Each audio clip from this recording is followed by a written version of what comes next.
வாழ்க வையகம், வாழ்க வையகம், வாழ்க வளமுடன். வாழ்க வையகம், வாழ்க வையகம், வாழ்க வளமுடன்.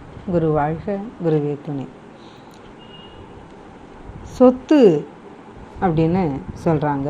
சொத்துன்னு நம்ம எதை சொல்கிறோம்? கார் ஒரு சொத்தா? பங்களா இருந்ததுன்னா அது பெரிய சொத்தாயிடுமா? நம்முடைய பேங்க் பேலன்ஸு எந்த அளவு இருந்தால் நமக்கு அது திருப்தியாக இருக்கும்? இத்தனை கிரவுண்டு நிலம் நான் வச்சுருக்கேன், அங்கே வாங்கி போட்டிருக்கேன், இங்கே வாங்கி போட்டிருக்கேன்னு சொல்கிறோம். இது எல்லாமே சொத்தாயிடுமா? இல்லைங்க. இதை விட பெரிய சொத்து நம்ம கருமைய தூய்மை தான்னு அருட்தந்தை அவங்க சொல்கிறாங்க. என்ன செஞ்சால் அல்லது என்ன செய்யாமல் தவிர்த்தா கருமைய தூய்மை பெறும்? குற்றம், குறை, பகை, பொய், வஞ்சம், இந்த 5 வகை குற்றங்களை நீக்கணும். அதுக்கப்புறம் தவம், அகத்தாய்வு செஞ்சு வகுத்த வழி வாழ்ந்தால் கருமைய தூய்மை கிடைக்கும். இதை உணர்ந்து வாழ்ந்தால் தெய்வீக தன்மை கொண்ட மனிதனாக நாம் வாழலாம். இதுக்கு அகத்தவம் மூலம் மன அலைச்சலை குறைச்சி எப்போதும் விழிப்பு நிலையில் இருக்கணும். மனம் அமைதி நிலைக்கு போகும்போது அமைதியான மகான்களோட தொடர்பு கிடைக்கும். உணர்ச்சி வசப்பட்ட நிலையில் அந்த நிலையில் உள்ள மனிதர்களோட தொடர்பு தான் கிடைக்கும்.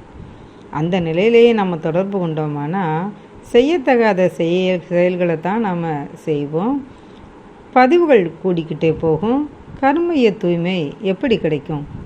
இதோ அருட்தந்தை அவங்க அருமையான கவி மூலம் நமக்கு விளக்கியிருக்காங்க.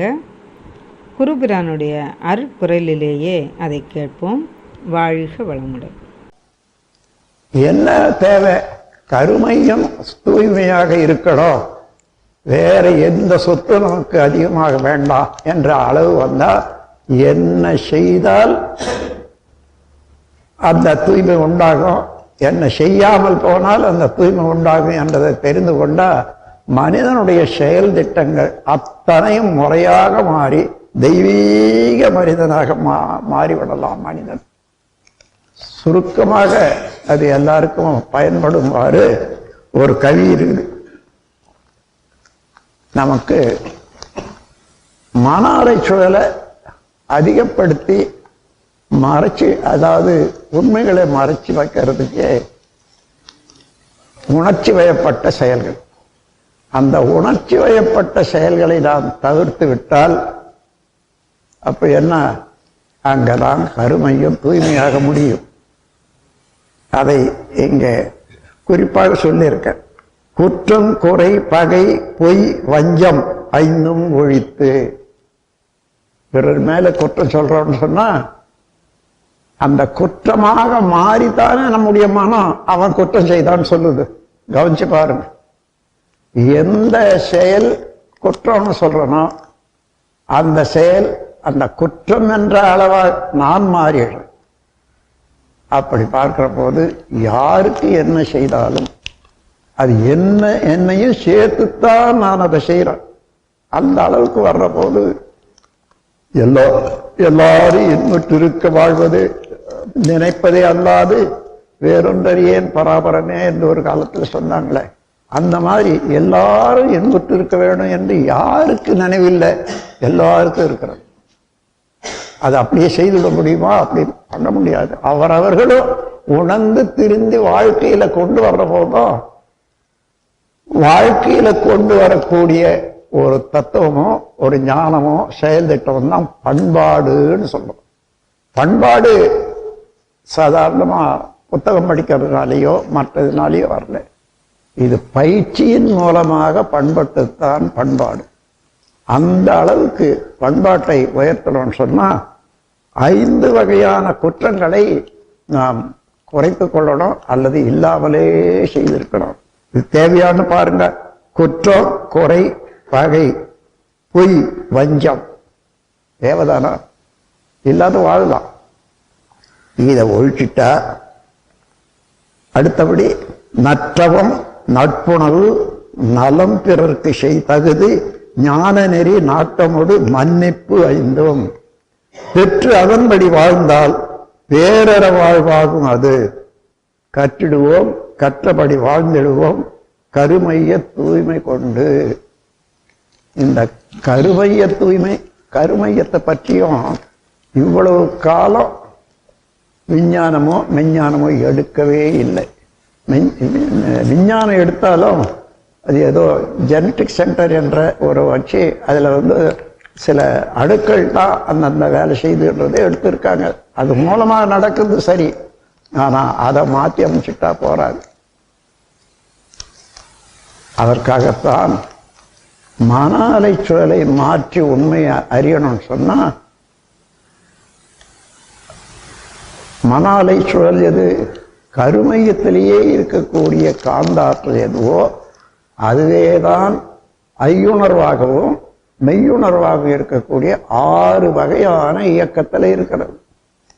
அதை உணர்ற போது, அந்த கருமையத்தை உணர்ற போது அறிவு அங்கிறது எப்படி மனம் உண்டாகுது, அந்த மனம் எப்படி செயல்படுது. தனியா வரல மனம். நாம் என்னைக்கு எத்தையோ எண்ணம் வருத, நாம் செய்த செயல்தான் வரும். நாம் அடுத்தடுத்து நினைச்சது தான் வரும். சில சமயம் நாம் நினைக்காத நம் செயல் இல்லாத வருதுன்னு சொன்னா அந்த சுழல் விரிவு ஏதோ ஒரு ஏற்பாட்டினால குறைஞ்சுதுன்னு வச்சுங்க. அந்த சுழல் விரைவில் யாருடைய அறிவு இயங்கி கொண்டிருக்குதோ நேரடியாக இங்க தெளிவாக தெரிய ஆரம்பிக்கும். அது மாத்திரம் இல்லை, உலகிலே உள்ள பெரிய பெரிய மனிதர்கள், விஞ்ஞானிகள் என்னென்ன நினைக்கிறார்களோ அவர்களெல்லாம் அதெல்லாம் கூட இங்க சேரும். யார்கிட்ட? யார் அந்த நிலையில மன அலைச்சூழலை ஒரு குறிப்பிட்ட அளவுக்கு குறைச்சி நிம்மதியாக வச்சிருக்காங்களோ வந்துடும். அங்க உணர்ச்சி வயப்பட்ட செயல்கள் இருந்தா வராது. உணர்ச்சி வயப்பட்ட செயல்கள்ல உத்தமமான கருத்துகள் வராது. அப்போ என்ன கருத்து நமக்கு வேண்டும்? நற்றவம், நட்புணர்வு, நலம் பிறர்க்கு செய்தகுதி, ஞான நெறி நாட்டமோட மன்னிப்பு 5 பெற்று அதன்படி வாழ்ந்தால் பேரற வாழ்வு ஆகும். கற்றிடுவோம், கற்றபடி வாழ்ந்திடுவோம், கருமைய தூய்மை கொண்டு. அன்பர்களே, 5 வகை தீது ஒழித்து 5 வகை நலம் பற்றி சிந்தனையை, செயல்முறையை சீரமைக்கும் உயர் நெறியை இந்த சிறு கவியினிலே இறை எனக்கு உள்ளுணர்த்தியவாறு தந்துள்ளேன்.